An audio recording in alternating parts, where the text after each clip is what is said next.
በስም አብ ወወልድ ወመንፈስ ቅዱስ አሐዱ አምላክ አሜን። ልትድን ተወዳለህን? ዮሐንስ ወንጌል ምዕራፍ 5 ቁጥር 6። እግዚአብሔር እንደወደደና እንደፈቀደ ለዛሬ የምንማማርበት የትምህርታችን ርዕስ በዮሐንስ ወንጌል ምዕራፍ 5 ቁጥር 6 ላይ ያለው ኃይለ ቃል ነው። ይህንን ቃል የተናገረው ራሱ ክብር ይግባውና ጌታችን መድኃኒታችን ኢየሱስ ክርስቶስ ነው። ጌታችን መድኃኒታችን ኢየሱስ ክርስቶስ 38 ዘመን በደዌ ተይዞ በአልጋ ቁራኛነት ሲጨነቅ ለነበረው ለአንድ መጻጉዕ ወይም በሽተኛ ሰው የተናገረው ቃል ነው። እንግዲህ ይህንን ርዕስ የመረጥንበት ምክንያት በቅዱስ ያሬድ የአብይ ጾም ሳምንታት ስያሜ መሰረት አራተኛ ሳምንት የሆነው መጻጉዕ በሚል ስለሆነ የተሰየመው ስለሱ እንናገራለን በትምህርታችን ማለት ነው። እንግዲህ ይህ አራተኛው ሳምንት ከሌሊቱ ከመዝሙሩ ጀምሮ በቅዳሴ ላይ ያሉ ምንባባት፣ ምስባክ፣ ወንጌል በአጠቃላይ ስለ ደዌ ወይም ስለ በሽታ የሚያትት የሚያነሳ ነው። እንግዲህ አዳም አምላኩን በድሎ ወደ ምድረ ፋይድ ከወረደ በኋላ በሽታና ሕማም በሰው ልጅ ላይ ሰልጥኖ ቆይቷል። የሰው ልጅም በገዛ ኃጢአቱ ምክንያት ለዘመናት በደዌ ሲጨነቅ በደዌ ሲሰቃይ ይኖራል ማለት ነው። እንግዲህ በመጽሐፍ እንደምንረዳው አራት አይነት የደዌ አይነቶች አሉ። የመጀመሪያው ደዌ ዘንጽ ይባላል። እንግዲህ እግዚአብሔር አምላክ ቅዱሳኑን በንጽህና እንዲቆዩ በኃጢአት እንዳይጎድፉ በኃጢአት ቅድስናቸው ዝቅ እንዳይል ደዌ እያመጣ በንጽህና እንዲኖሩ ያደርጋቸው ነበር። ልክ እንደ ጢሞቴዎስ እንደ ቅዱስ ጳውሎስ ማለት ነው። እንግዲህ ቅዱስ ጳውሎስ በሁለተኛ ቆሮንቶስ መልእክቱ ምዕራፍ 12 ቁጥር 7 ላይ ስለዚህ ነገር ሲናገር ምን ይላል? በመገለጥ ታላቅነት እንዳልታበይ የሚጎስመኝ የሰይጣን መልእክተኛ ተሰጠኝ ይላል። ቅዱስ ጳውሎስ ይህንን ያለው ጎኑን የሚያመው የጎኑ ጋር ስለነበረበት ነው። እንግዲህ ቅዱስ ጳውሎስ እስከ አራተኛው ሰማይ ድረስ የተነጠቀ ይህ ሁሉ ክብር የታደለው ሰው ሳለ ነገር ግን በመገለጥ ታላቅነት ደግሞ እንዳልታበይ አለ። በዚህ ጽድቅ እንዳይመካ እኔ በቃው ነኝ እንዳይል ደግሞ በዚህ ምክንያት ደግሞ ቅድስናው እንዳይጎድል እግዚአብሔር አምላክ የጎኑ ጋት ሰጥቶት ነበር። በዚህ ምክንያት ይህንን የጎኑ ጋት ከኔ እንዲርቅ 3 ጊዜ ጠየቅኩ ይለናል እዛ ዝቅ ብለን ስናነብ። ነገር ግን እግዚአብሔር አምላክ ያ በሽታ ከሱ እንዲርቅ አለመፈለጉን እንግዲህ ኃይሌ በድካም ይፈጸማልና ጸጋ ይበቃሃል ብሎ መልስ ሰጥቶታል። እንደዚህ አይነቱ ደዌ ዘንጽ ይባላል። ንጽህናን ለመጠበቅ ቅድስናን ለመጠበቅ ከእግዚአብሔር የሚሰጥ ደዌ ነው። ሁለተኛው ደዌ ዘእሴት ነው። ደዌ ዘእሴት ደግሞ እግዚአብሔር አምላክ ቅዱሳንን ዋጋ ሊሰጣቸው ሲፈልግ ጸጋን ሊያደላቸው ሲፈልግ ወደ ህይወታቸው የሚያመጣው ደዌ አለ። ልክ እንደ ጻድቁ ኢዮብ ማለት ነው። ኢዮብ ያ ሁሉ ንብረቱን ካጣ በኋላ በመጨረሻ ከራስ ጸጉሩ እስከ እግር ጥፍሩ ድረስ በደዌ ተመቶ ነበር። ይሄ የሆነበት ምክንያት ኢዮብ ከዚያ በኋላ ለሚያገኘው ክብር ለሚያገኘው ጸጋ የተደረገ ስለሆነ ደዌ ዘእሴት ይባላል። ሶስተኛው ደዌ ዘመቅሰፍት ነው። እግዚአብሔር አምላክ የሰው ልጆች ሲያጠፉ ሲበድሉት በመቅሰፍት ይቀጣቸው ነበር። በመቅሰፍት ደዌን ያመጣባቸው ነበርና ልክ እንደ ሄሮስ ልክ እንደ ሳኦል ያለ ደዌ ነው። የመጨረሻውና አሁን ዛሬ የምንማማርበት ወይም ደግሞ ይሄ ሳምንት በስሙ የተሰየመለት መጻጉዕ የታመመው ደዌ ወይም በሽታ ደዌ ዘኃጢአት ይባላል። ይህንን በወንጌል ክፍሉ ዮሐንስ ሲጽፍ ይህ መጻጉዕ የታመመበት ምክንያት በኃጢአት ምክንያት እንደሆነ ጽፎት እናገኛለን። እንግዲህ በዮሐንስ ወንጌል ምዕራፍ 5 ቁጥር 2 ላይ በኢየሩሳሌምም በበጎች በር አጠገብ በዕብራይስጥ ቤተሳይዳ የምትባል አንዲት መጠመቂያ ነበረች ብሎ ወንጌሉን ይጀምራል። በኢየሩሳሌም በበጎች በር አጠገብ ቤተሳይዳ የምትባል መጠመቂያ ነበረች። ይቺ መጠመቂያ ለየት የሚያደርጋት ነገር ምንድነው ካልን እንግዲህ በዚህ መጠመቂያ ቦታ ብዙ ድውያን ነበሩ፣ ብዙ አንካሳን፣ ብዙ ልምሾች፣ እጃቸው እግራቸው የተቆረጠ አይናቸው የታወረ ብዙ ድውያን ይኖሩ ነበር። እነዚህ ድውያን የመዳን ተስፋ ደጅ እየጠኑ በዚያ ቦታ ይኖሩ ነበር። ታዲያ በዚህ ቦታ ሁልጊዜ በቀዳሜ ሰንበት ቅዳሜ የእግዚአብሔር መልአክ ይወርድና ውሃውን ያናውጠው ነበረ። ውሃውን ይባርከው ነበር። ልክ ውሃው ሲናወጥ ሲያዩ፣ ምክንያቱም የእግዚአብሔር መልአክን እነዚያ ደዌያን ማየት አይችሉም ነበርና ልክ ውሃው ሲናወጥ አስቀድሞ ዘሎ የገባው ሰው ከደዌው ይድን ነበር። በዚህ መልኩ እንግዲህ ድውያኑ የበረታው እየተፈወሰ ያልበረታው ወዳጅ የሌለው ደግሞ እዚያው እየቆየ ሕይወታቸውን በዚያ መልክ ይገፉ ነበር። ታዲያ በዚህ ጊዜ ነው ጌታችን ያ 38 ዓመት ከአልጋው ተጣብቆ ወደ ነበረ አንድ መጻጉዕ ወይም አንድ በሽተኛ ሰው የመጣው ማለት ነው። እንግዲህ ጌታችን መድኃኒታችን ኢየሱስ ክርስቶስ ወደዚያች ቦታ ሲመጣ እንግዲህ ብዙ ከዚህ ሂደት የምንማማረው ብዙ ትልቅ ቁም ነገር አለ። የመጀመሪያው ጌታችን በዛች የጭንቅ ቦታ የመጠመቂያ ቦታ የተጨነቀችውን ነፍስ ለማረጋጋት መሄዱ ምን ያክል የሰው ልጆች ድህነት እንደሚገዳው ያሳየናል። እግዚአብሔር አምላክ ሰዎች በኃጢአት ምክንያት በደዌ ቢያዙ በበሽታ ቢያዙም እንኳን ስለ እነሱ እንደሚያስብ የሚያሳየን ነው። ጌታችን ወደዚያ ቦታ ሄደው ለዚህም ነው በቅዳሴያችን አንተ ውእቱ ምርጉዞሙ ለጻድቃን፣ አንተ ለጻድቃን ምርኩዛቸው ነህ፣ ተስፋሆሙ ለስዱዳን፣ ለሚሰደዱት ተስፋቸው፣ መርሶሙ ለእለ ይታወኩ፣ ለሚታወኩት ደግሞ ጸጥታቸው ነህ እያልን ጌታችን መድኃኒታችን ኢየሱስ ክርስቶስ የምናመሰግነው።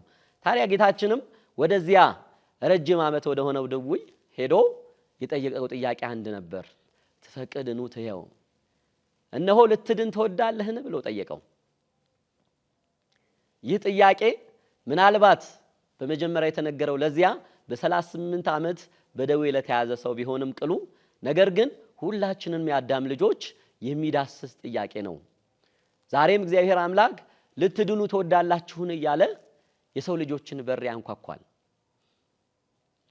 ያ መጻጉዕ ልትድን ትወዳለህ ሲባል የሰጠው መልስ ጌታችንን ሲያየው የ30 ዓመት ጎልማሳ ስለነበረ ምናልባት መልአከ እግዚአብሔር መጥቶ ያንን ውሃ ሲባርክ ጎበዝ ስለሆነ ጠንካራ ስለሆነ ተሸክሞ ወስዶ ምናልባት በዚያ ውሃ ቢጥለኝ እፈወሳለሁ ብሎ ነበር።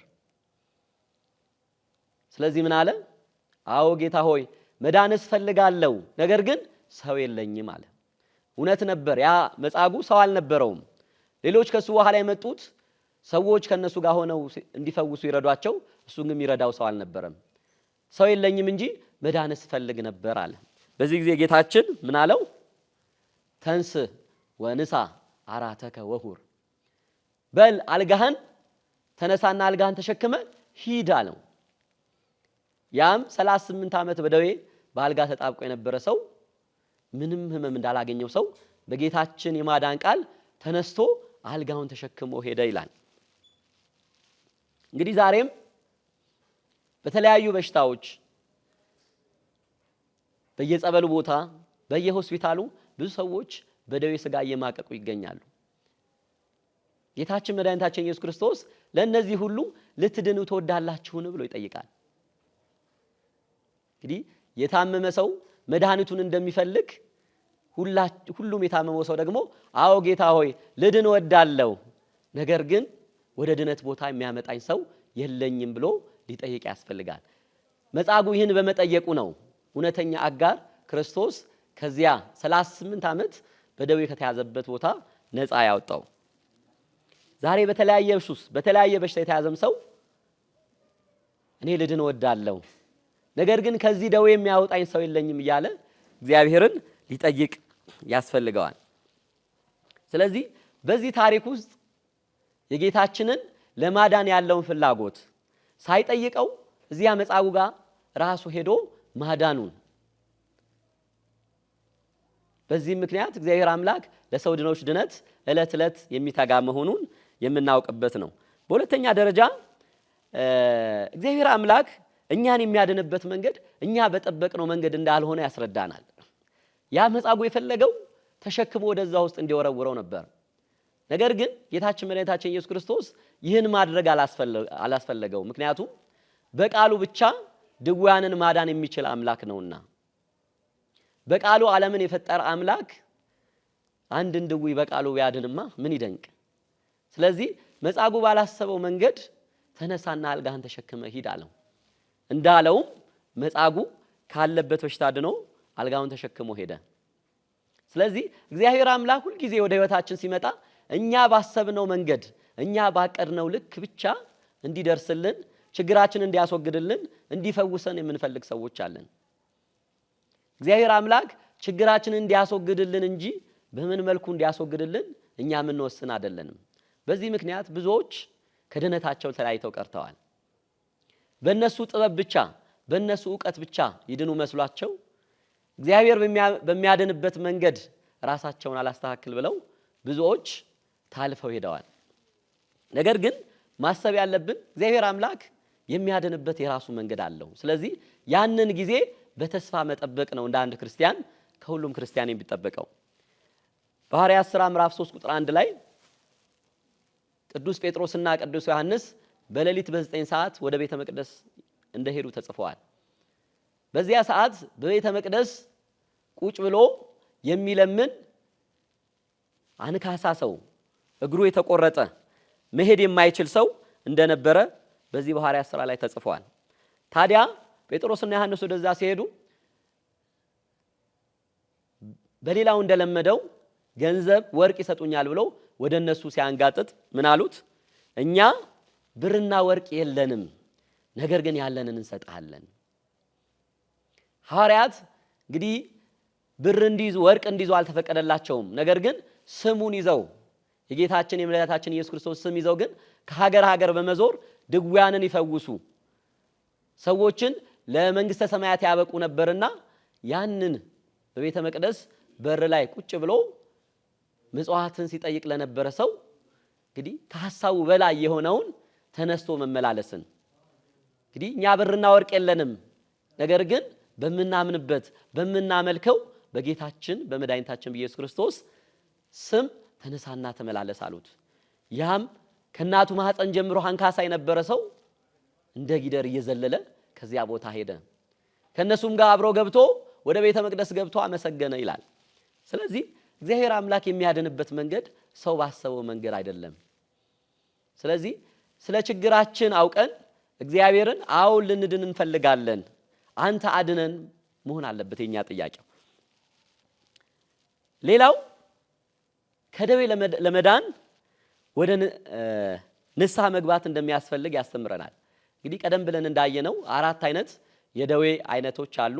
ከነሱ መካከል ዋነኛው ብዙ ሰዎች የሚጠቁበት ደዌ ዘኃጢአት ነው። በኃጢአት ምክንያት የሚመጣ ደዌ ነው። ብዙ ሰዎች የሚታመሙት በበደሉት በደል ባጠፉት ጥፋት ምክንያት ነው። ስለዚህ አንድ ሰው ደዌ ሲያዝ ወደ ንስሐ አባት ሄዶ ንስሐውን ኃጢአቱን ተናዞ ንስሐውን ተቀብሎ ነው ወደ እግዚአብሔር መቅረብ ያለበት። በዚህ ታሪክም የሚያሳየን ይህ ነው። ጌታችን መድኃኒታችን ኢየሱስ ክርስቶስ ያንን መጻጉዕ ከፈወሰው በኋላ ያለው ምንድን ነበር? ናሁኬ ሀያውከ ኡቂት አብስ ዳግመ፣ አሁን ድነሃል፣ ነገር ግን ከዚህ በኋላ እንዳትበድል ተጠንቀቅ፣ ዳግመኛ አትበድል። ይህ ቃል የሚያሳየን ያ ሰው በዚህ ደዌ የተያዘበት ምክንያት በመበደሉ ኃጢአት በመስራቱ ምክንያት እንደሆነ ያሳየናል። ዛሬ ብዙ ሰዎች በኃጢአት ምክንያት በደዌ ተይዘው በየቦታው እየማቀቁ ይገኛሉ። ትልቁ መፍትሄ ግን ንስሐ ነው። እግዚአብሔር አምላክ ወደ እኔ ቅረቡ እኔም ወደ እናንተ ቀርባለሁ ብሏል። ሰው ከኃጢአቱ በንስሐ ወደ ጽድቅ ሲመለስ እግዚአብሔር አምላክም ደግሞ ወደ እሱ ቀርቦ ለደዌውም ለፈተናውም መውጫን ያበጅለታል።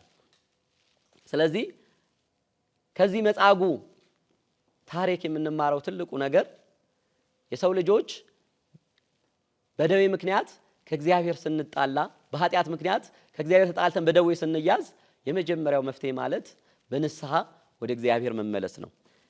የመጨረሻውና ከዚህ ታሪክ የምንማረው የመጨረሻው ታሪክ አንድ ሰው ከደዌ ከዳነ በኋላ ወደ ኃጢአቱ ወደ ትፋቱ አለመመለስ ነው።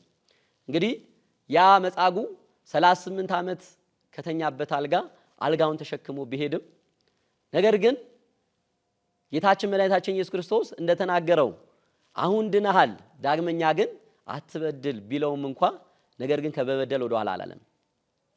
የአምድምታ መጽሐፎቻችን እንደሚያስረዱን ጌታችን መድኃኒታችን ኢየሱስ ክርስቶስ በተሰቀለ ዕለት በተያዘ ዕለት በመጀመሪያ መጥቶ ፊቱን በጥፊ የጸፋው ያን ሁሉ ውለታ ካደረገለት በኋላ ውለታውን ረስቶ ፊቱን የጸፋው ያ መጻጉዕ ነው። እንግዲህ ለኦሪት ሕግ የቀና መስሎት እግዚአብሔርን ያከበረ መስሎት እንግዲህ ከዚያ ሁሉ ውለታ በኋላ ፊቱን በጥፊ መጥቶ ዳግም በመበደል ሌላ ኩነኔን ተኮንነዋል። ናሁ ከሃዮከ ውቂታ አብስ ዳግመ ወምዝ ዘያኪየር ከብከ ከዚህ የበለጠ እንዳያገኘ ነው ያለው።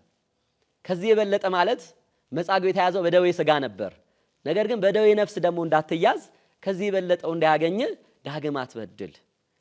አንዳንድ ጊዜ ደዌ ለማስተማሪያም ነው። የሰው ልጅ እንዳይጠፋ እግዚአብሔር አምላክ ደዌን ያመጣና ከዚያ ደዌ ደግሞ ተምሮ ዳግመኛ ከነፍስ ደዌ እንዳይያዝ ወይም ደግሞ በዛ ምክንያት ነፍሱ እንዳይጠፋ እግዚአብሔር አምላክ በጥቂቱ የሰው ልጅ በደዌ ሊጎስመው ይችላል። ስለዚህ ደዌ ማስተማሪያ ነው የምንለው ለዛ ነው። ይህንን ስናይ አንድ ሰው በደዌ ሲያዝ ምናልባት እግዚአብሔር ከመሄድበት የኃጢአት መንገድ ሊመልሰኝ ይሆን ብሎ አስቦ ወደ እውነተኛ መንገድ መመለስ እንደሚገባው የሚያሳየን ነው። ነገር ግን ከዳነ በኋላ ደግሞ ልክ ውሻ ወደ ጥፋቱ እንደሚመለስ የዳነ ሰው ወደ ቀደመው ኃጢአት መመለስ ግን ከበደልም በላይ በደል ነው። ለዚያም ነው ጌታችን መድኃኒታችን ኢየሱስ ክርስቶስ ብዙ ድውያንን ሲፈውስ፣ ብዙ ለምጾችን ሲያነጻ፣ ብዙ ጎባጣዎችን ሲረታ የሚላቸው አንድ ቃል ነበር፣ አሁን ድናችኋል፣ ነገር ግን ዳግመኛ አትበድሉ። ሰው በኃጢአት ሊወድቅ ይችላል። በዚህ ምክንያት በተለያየ ደዌ ሊያዝ ይችላል። ነገር ግን እግዚአብሔር አምላክ ከዚያ ደዌ ከፈወሰው በኋላ በንስሐ ከተቀበለው በኋላ ደግሞ ወደዚያ ቦታ መመለስ ግን ከበደልም በላይ በደል ይሆናል ማለት ነው። በመጨረሻ የምናየው እንግዲህ ይህ ታሪክ ጌታችን መድኃኒታችን ኢየሱስ ክርስቶስ በመስቀል ላይ ከመሰቀሉ በፊት የተከናወነ ታሪክ ነውና ምሳሌነት አለው። ኦሪት ለአዲስ ኪዳን ምሳሌ እንደሆነች፣ ኦሪት ለአዲስ ኪዳን ጥላ እንደሆነች፣ ይህ ታሪክ ደግሞ በወንጌል ለሚከናወኑ ኩነቶች ምሳሌ ነው ማለት ነው። እንግዲህ መልአኩ ለቅድስተ ሰማያት ላይረጎ መስዋዕት ከሰማይ ወርዶ ያንን በቤተ ሳይዳ ያለውን ውሃ እንደሚያናውጠው እንደሚባርከው ቅድም ተነጋግረናል። ስለዚህ መልአኩ የካህናት በአዲስ ኪዳን ያሉ የካህናት ምሳሌ ነው። ዛሬ ካህናት ውሃዎችን ባርከው የመቀደስ ስልጣን ተሰጥቷቸዋል። በክርስትና ጊዜ ውሃው ማዩን ባርከው ወደ ማየገቦ የመለወጥ ከጌታችን መድኃኒታችን ኢየሱስ ክርስቶስ በዕለተ ዓርብ ከጎን ወደ ፈሰሰው ማየገቦ የመለወጥ ስልጣን ተሰጥቷቸዋል። ስለዚህ ያ መልአክ የካህናት ምሳሌ ነው። ያ ተአምር ሁልጊዜም ባይሆን እንኳ በሳምንት አንዴ እሱም ቅዳሜ ቅዳሜ መደረጉ እሱም ደግሞ በመጀመሪያ ወደዚያ ውሃ ለወረደው ሰው መደረጉ ታምሩ አለመቅረቱ አንድ ጊዜ እንኳን መደረጉ ታምራት በአባቶቻችን ጊዜ ይደረጋል እንጂ አሁን የለም እንዳይሉ ለዚያ የተደረገ ነው። ነገር ግን ያ ታምር ግን በአንድ ሰው ብቻ መቅረቱ አለመደገሙ ግን በኦሪት ፍጹም ድህነት እንዳልተደረገ ለማጠየቅ ነው። ስለዚህ በዚያ በቤተ ሳይዳ ውሃ ይከናወን የነበረው ስርዓት አሁን ላለው ጥምቀት ምሳሌ ነው። ስለዚህ ውሃው የጥምቀት ምሳሌ ነው ማለት ነው። በዚያ በወንጌሉ ላይ ዮሐንስ ውሃው 5 እርከን እንደነበረው ተናግረዋል። 5 እርከን ማለት 5 ደረጃ 5 ረድፍ ነበረው። የ5 ረድፍ ደግሞ የ5ቱ አዕማደ ምስጢር ምሳሌ ነው። አንድም የ5ቱ ጾታ ምእመናን የምንላቸው እነዚህም አይሩግ፣ ወራዙት፣ አንስት፣ ካህናት፣ መነኮሳት የነዚህ ምሳሌ ነው። እንግዲህ ወደዚያ የመጠመቂያ ቦታ ብዙ ሰዎች ከተለያየ ሀገር መጥተው እንደሚፈወሱ ዛሬም እነዚህ 5ቱ ጾታ ምእመናን የሚባሉት አይሩግ፣ በእድሜ የገፉ አዛውንት፣ ወጣቶች፣ ሴቶች፣ ካህናትና መነኮሳት በጾር ሲታመሙ ጾር ሲነግስባቸው በመጠመቅ ጾሩን ያስታግሳሉና አምስቱ እርከን የአምስቱ ጾታ ምእመናን ምሳሌ ሆነዋል ማለት ነው። እንደ አጠቃላይ ጌታችን መድኃኒታችን ኢየሱስ ክርስቶስ ወደዚያ 38 ዘመን በደዌ ተይዞ ወዳለው መጻጉዕ መሄዱ እግዚአብሔር አምላክ ሁል ጊዜ በደዌ ነፍስ ለታመም ነው ለኛ ለልጆቹ ወደ ቤታችን ቤት ወደ ተባለ ወደ ልባችን በር መጥቶ እንደሚያንኳኳ የሚያሳይ ነው። ሲያንኳኳም የመጀመሪያው ጥያቄ ልትድን ትወዳለህን የሚል ነው። ጌታችን መድኃኒታችን ኢየሱስ ክርስቶስ ያን መጻጉዕ አስቀድሞ አስፈቅዶት ነው ያዳነው። ምናልባት ባያስፈቅደው ኖሮ በኋለኛው ዘመን ጌታችንን በጥፊ ሲመታው ምን ነው ውለታ ይሰራህልን ቢሉት አይ እኔ እንኳን እሱ እንዲሁ ተንቀሽቅሾ አዳነኝ እንጂ እኔ መዳን አልፈለኩም ነበር ባለ ነበር። ነገር ግን አስፈቅዶ አድኖታል። ዛሬም ወደ ህይወታችን ሲመጣ እግዚአብሔር የኛን ፍቃድ ይጠይቃል። ሰው ፍጹም ነፃ ፍቃድ ያለው ፍጥረት ነው። እግዚአብሔር አምላክ ማንንም አስገድዶ አያድንም፣ ማንንም አስገድዶ ምህረትን አይሰጥም። ስለዚህ ልትድን ትወዳለህን ይላል። ስለዚህ የኛ መልስ መሆን ያለበት አዎ ልድን እወዳለሁ። ይህን ደግሞ የምገልጸው በምንድን ነው? በጸሎት ነው ማለት ነው። የሰው ልጅ ወይም ክርስቲያን አንድ ክርስቲያን ሁል ጊዜ ሲጸልይ ጸሎቱ ሊሆን የሚገባው ጌታ ሆይ ልድን እወዳለሁ፣ ወደ ህይወቴ መጥተህ አድነኝ። ከተለያየ የልምድ ኃጢአት ሊሆን ይችላል፣ ከተለያየ ሱስ ሊሆን ይችላል፣ እንዲሁ ደግሞ ከደዌ ሥጋም ሊሆን ይችላል። ከነዚህ ሁሉ እንዲያድነን ወደ ቤታችን ልንጋብዘው ይገባል። ስለዚህ እግዚአብሔር አምላክ በየጊዜው እየመጣ የልባችን በር ሲያንኳኳ የልባችንን በር መዝጋት እንደ መጻጉዕ ከመዳን ወደ ኋላ ያስቀረናል።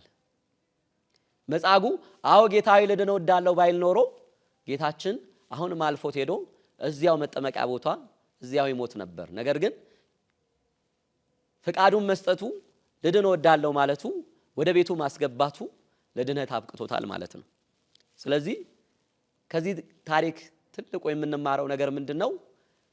ሁልጊዜ በጸሎት እግዚአብሔርን ወደ ህይወታችን እንዲገባ ድነትን እንዲፈጽምልን ከሱ ጋር መኖርን ለመኖር እንዲያበቃን መጸለይ ትልቁ ከዚህ ታሪክ የምናገኘው ትምህርት ነው ማለት ነው። እንግዲህ ቅዱስ ያሬድ በዚህ በአራተኛው ሳምንት በአብዛኛው ከሌሊቱ ጀምሮ ከመዝሙሩ ጀምሮ ስለ ደዌያት በደዌ ስለተያዙ ሰዎች ከደዌ ስለዳኑ ሰዎች የሚያነሳልን እንግዲህ በዚህ ዓለም በደዌ ሥጋ በደዌ ነፍስ የተያዘን ሰዎች በአብይ ጾም ወደ ድነት እንድንበቃ ስርዓቱን ሲሰራልን ነው። ስለዚህ በዚህ ቀን ሁላችንም ደዌያችንን አስበን ከዚያ ከያዘን ደዌ እግዚአብሔር አምላክ ምሕረቱን ድህነቱን እንዲሰጠን የምንለምንበት ያንን አስበን ወደ ጽድቅ መንገድ የምንመጣበት ሊሆን ይገባል።